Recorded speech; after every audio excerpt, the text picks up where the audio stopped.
स्त्रियां और पुरुष दोनों के धर्म हट जाएंगे। स्त्रियां वेश्यावृत्ति से जीवन यापन करेंगी। गाय बहुत कम दूध देगी, उस दूध में मिठास नहीं होगा। अन्न और फल तो होंगे पर इनमें रस नहीं होगा। बात सही है। भेषधारी साधु संतों की संख्या बढ़ जाएगी, मतलब क्वांटिटी बढ़ जाएगी, क्वालिटी घट जाएगी। ये भी बात सही है। धन के लिए किसी भी स्थिति तक सगे संबंधियों की हत्या करेंगे। कलयुग के अंत में 60 वर्ष की स्त्रियां गर्भ धारण करेंगी। 7-8 वर्ष, 10 से 12 वर्ष के पुरुष पुत्र उत्पन्न करेंगे।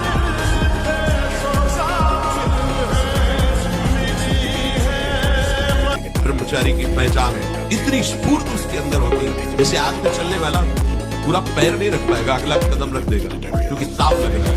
ऐसी उसकी स्फूर्ति होती है, उसकी आंखें एकाग्र रहती है।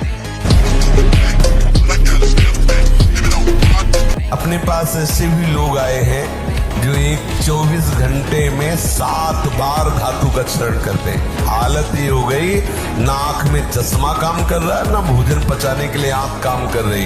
हर तरह से वो नष्ट होते चले जा रहे। अब ये खिलवाड़ यदि जीवन में करोगे, फिर इसके बाद आप कोई उपाय ढूंढोगे तो क्या उपाय है? आपकी 12-13 वर्ष की अवस्था है, उस अवस्था से आप ऐसा निंदनीय कार्य कर रहे हैं तो आप अपने जीवन का नाश कर रहे हैं। जहां जहां मन जाए, जिस वस्तु में, जिस व्यक्ति में, जिस स्थान में, उसमें अपने आराध्य देव की तत्काल भावना कीजिए। चिद चिद लक्षणम सर्वम राधा कृष्णमयम जगत। जय हो प्रिया, जय हो प्रिया। आपका ये भी रूप, आपका ये भी रूप, आपका ये थक जाएगा मन, ये मन ऊब जाएगा, कहेगा नहीं ऐसा नहीं, क्योंकि इसको स्वाद नहीं मिल पाएगा उस माया प्रपंच का।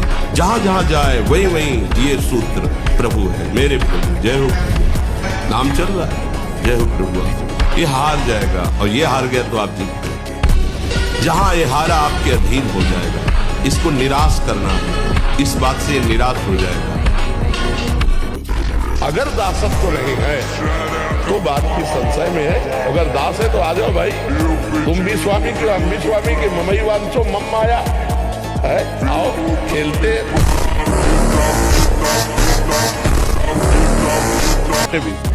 नींद, भोजन, बोलना और भोग, इनको आप जितना चाहो बढ़ा सकते हो, जितना चाहो घटा सकते हो।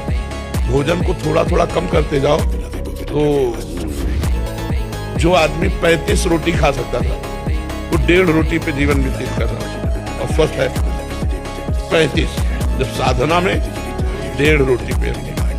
देखो लोग कितने गंदे विचार वाले बन जाते हैं, कितना गंदा मन हो गया। अपने पूज्य माता पिता को मार देते, तो ये शराब पीना, मांस खाना, ये सब गंदी बुद्धि अपवित्र हो गई। तो राक्षसी बुद्धि वो जो मन भावे सो कर रही है। तो हमें लगता है कि हमें पहले खान पान सुधारना चाहिए, नाम जप करना चाहिए, पवित्र आचरण करना चाहिए, तब हमारी आध्यात्मिक उन्नति हो, तब हमारी लौकिक आनंद प्राप्त हो। कोई कोई तो कहते कि मांस वगैरह खाते हैं और आपके आदेश से हम ब्रह्मचर्य का निर्वाह करना चाहते हैं, त्रिकाल में नहीं कर सकते। राक्षसी भोजन पाओगे और तुम ब्रह्मचारी बनोगे, तुम आसुरी प्रवृत्ति धारण करोगे और सच्चिदानंद में बिना चित्त जोड़े तुम इन दिव्य व्रतों का पालन कर सकते। कदापि।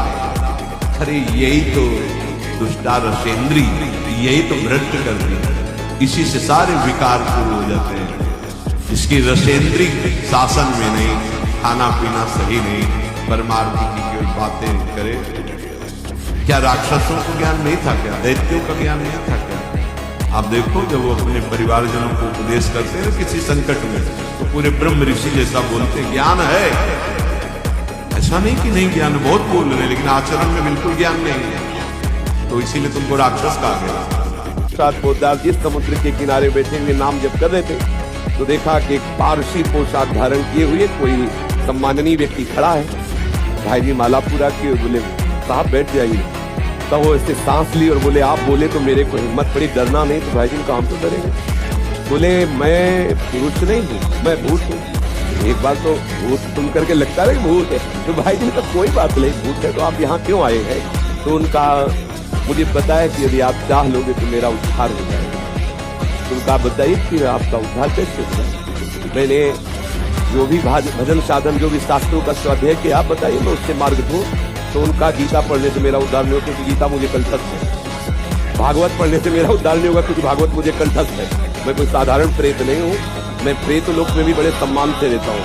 थोड़ी बात बिगड़ गई है, इसलिए मैं प्रेत योनि को बन गया हूँ। आगे बड़ा चरित्र है, भाई जी ने उनका उद्धार किया। बहुत सी प्रेत योनि की घटना।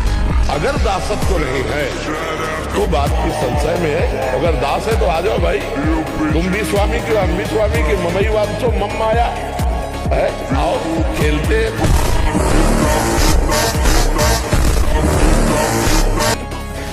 जो चाहिए, सच्ची बात कहता हूँ, इस बात पर कोई विश्वास नहीं करेगा। जो करेगा वो आनंद में डूब जाएगा। भगवत नाम में इतनी बड़ी सामर्थ्य है, बच्चा भगवान बिक जाते हैं तो संसारिक संपत्ति की क्या। कोई इस बात पर विश्वास नहीं करेगा कि बिना किए दे देगा, बिना किए दे देगा, क्योंकि तुम्हारे किए ये सृष्टि नहीं रची, ये उसके किए रची है।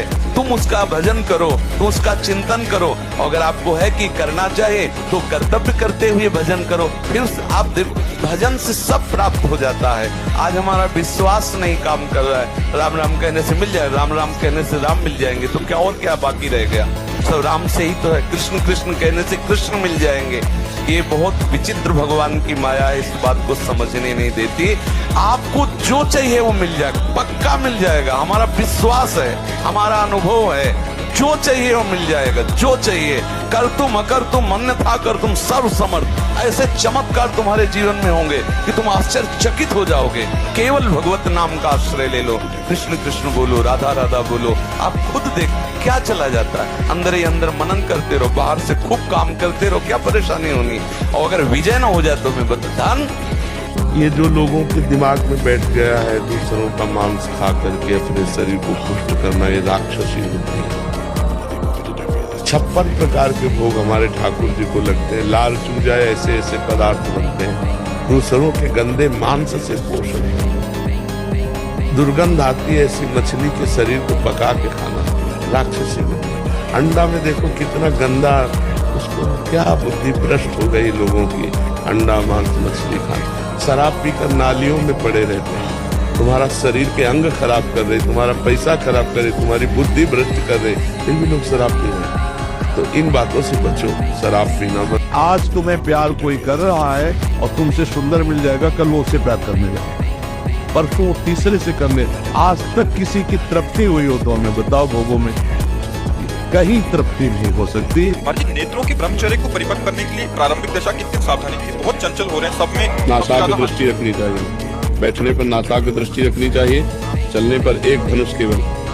इतने में हमें पता है कि गाड़ी आ रही कि नहीं आ रही है, कौन आ रहा है कौन जा रहा है, ऐसे नहीं देखना चाहिए। और अगर अपना कल्याण चाहता है तो चौथी के चंद्रमा को जैसे नहीं देखा जाता, ऐसे किसी स्त्री के मुख की तरफ ना देखे को स्वामी तुलसीदास जी कह रहे हैं। भ्रष्ट होने में देर नहीं लगेगा। और जब बैठे तो ऐसे बैठे, शांत बैठे, अपने नेत्र को यहाँ देखो, दोनों इसे नासिका को दृष्टि कहते हैं। और ये राधा नाम तो स्वयं प्रभु लेते हैं, पर बस यही है कि पार्थिव बुद्धि होने। अब तो राधा ही राधा सुनो, कोई मतलब कोई और नहीं, राधा राधा क्या करें वहां बैठ जाके, वो तो घर में भी करते रहेंगे राधा राधा, क्योंकि वहां राधा ही राधा हो रहा है। और करना क्या है, राधा ही राधा तो करना है, और क्या करना। जब घोर पापाचार कहीं राम कृष्ण हरि नाम सुनाई नहीं देगा, स्वाहा स्वधा विषम, उस समय संभल ग्राम में विष्णुयश नाम के एक श्रेष्ठ ब्राह्मण होंगे। उन्हीं के घर में कल की भगवान का अवतार होगा। उनके घोड़े का नाम होगा देवदत्त। वो देवदत्त नामक शीघ्रगामी घोड़े पर सवार होकर दुष्टों को अपने तलवार के घाट उतारेंगे। काट काट कर जितने दुष्ट कलयुगी हैं सबको मारेंगे भगवान। और उन भगवान के रोम रोम से अतुलनीय तेज की किरणें छिटकती होंगी। वे अपने देवदत्त नामक शीघ्रगामी घोड़े से पूरी पृथ्वी पर विचरण करके जो राजा के वेश में छिप कर रहने वाले कोटि कोटि डाकू हैं उनका संहार करेंगे। एक आदमी बचपन से बाबा जी था, जब वो जवान हुआ तो अपने साथ ठाकुर जी बचपन से रखता था, तो गंगा के किनारे भ्रमण करता था। 90 आदमी लाठी और भाला लेकर दौड़ते हुए आए, मारो मारो इसे। तो ऐसे खड़ा हुआ, भैया हम तो बाबा जी जीवन, अरे बोले मार। तो उनका 1 मिनट रुका, बस हम गंगा में डुबकी लगाएंगे और अपने ठाकुर का चरणामृत लेंगे और आप सब मार उन्हें मार डालेंगे, पक्का मार डालेंगे। और वो सब मारने के लिए तैयार। वो बचपन से आराधना कर रहा है, भगवान इस्लाम किया और भगवान का ध्यान करते हुए कि मरना तो है। भगवान से प्रार्थना की कि ऐसा क्या, बचपन से आज तक मैंने कोई पाप नहीं किया और ये 90 लोग मुझे लाठी भाला से मारेंगे, प्रभु ऐसा क्या मैंने अपराध किया? तो बोले मेरे भजन का फल है कि 90 एक साथ तुम्हें मारेंगे। ये तुमने 90 कत्ल किए थे पिछले जन्म में, तो तुम्हें 90 बार मनुष्य जन्म में जन्मना होता और एक एक तुम्हें काटता। तो ये कोई बहुत बड़ा लाभ है, अनंत जन्मों के कर्मों से बचा लिया। क्या मुर्दे जैसा जीवन, जो इंद्री जैसा चाहे वैसा डाउन कर दे, जैसा चाहे वो हमें शोक दे दुख दे। थोड़ा साहसी हो, तुम भगवान के अंश हो, तुम कुछ भी कर सकते हो, कुछ भी। ये जो घूंघट है ये इसलिए कहा जाता है कि हम रूप दर्शन न करावें और न सहसा किसी के करें। नारी की पवित्रता का बहुत बड़ा उसमें, अब आजकल तो ये सब देखने को नहीं मिलता, लेकिन गाँव में बूढ़ी माताएं अब भी इतना डालेंगी। अच्छा, घर में जैसे बूढ़े कोई जाते थे तो कहे दादा आ गए सब घूंघट करके, गाँव में है ना। हाँ, तो देखो कितनी पवित्रता थी कि पूज्य जन जो है वो ऐसे सावधान करके जाते थे कि माताएं बहनें यदि असावधान हो तो सावधान हो जाए, कि हम उनके अंग भी न देखें, उनका चेहरा भी न। गांव में तो ऐसा होता था कि मरने के बाद जब परवाह करने जाते तब कहते थे यार तुम्हारी बहू को तो हमने आज देखा है। ये बड़ी पवित्रता का प्रतीक है, बल्कि ये कोई शास्त्रीय नहीं है, ये कोई शास्त्र में ऐसा आदेश नहीं है, ये ग्रामीण व्यवहार है।